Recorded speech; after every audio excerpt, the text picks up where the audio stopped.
The oldest human fossils, dating from over 2 million years ago, were found in Africa.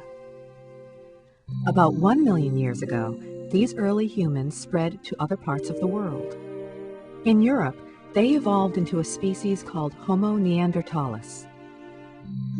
But did modern humans, in turn, evolve from these Neanderthals?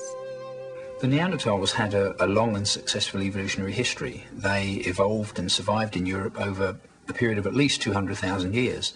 But in that time, they also developed their own special features, and these occurred through the skeleton, but in particular, they concentrated in the face. The face is dominated by the nose, a very large and projecting nose, and the whole middle of the face is pulled forwards, taking with it the teeth as well. And for me, this in particular marks them off as something different, probably a different species from us. And this is difficult to grasp in a sense because we're saying that they were human beings, there's no doubt about that, and yet they were different kinds of human beings, different from us, not part of our lineage, not our ancestors. So where do modern humans come from? The most widespread theory is the out-of-Africa model, that modern-looking humans, or Homo sapiens, appeared first in Africa and spread around the world, as recently as 100,000 years ago. In this model, all species of humans, including Neanderthals and Homo sapiens, competed for land and resources, and all but the Homo sapiens species went extinct.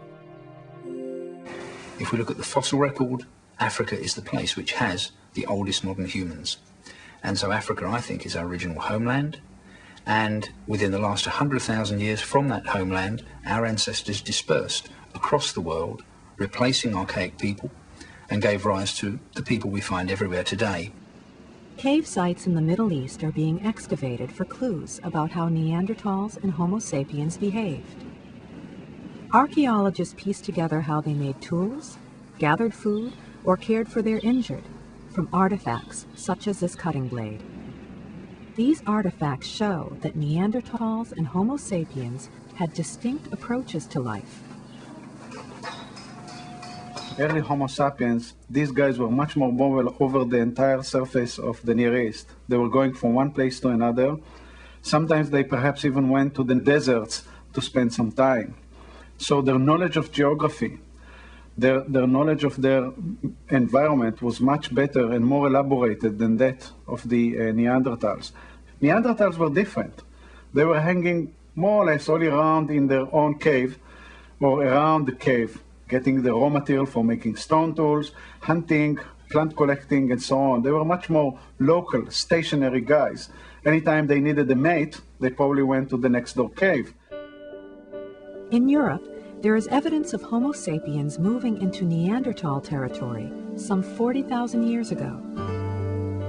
If we look at Europe between 30 and 40,000 years ago, I think we see evidence of an economic competition, a competition for the resources between Neanderthals and early modern humans.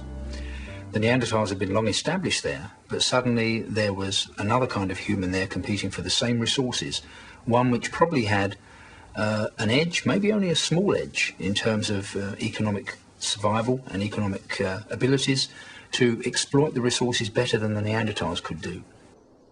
Archaeologist Paul Bond spent years looking for exactly these kinds of subtle advantages. He's discovered a revealing pattern. Nearly all the Homo sapiens sites are located up on hilltops. In the town of Foix in France, Homo sapiens sites were found on the hilltop where the chateau now stands. People living up on high ridges like this one, they would have had an enormous advantage in being able to survey vast areas of land as from this spot where you can see so far to the north and south. This would have given them great advantages in being able to plan their hunting strategies, being able to see the herd movements and plan well in advance what they could do about it. The Neanderthals, on the other hand, almost never occupied positions like this. The Neanderthals lived in the valleys with no distant view. Over a period of perhaps 10,000 years, the Neanderthals and Homo sapiens competed for territory and natural resources. Then, about 30,000 years ago, the Neanderthals became extinct.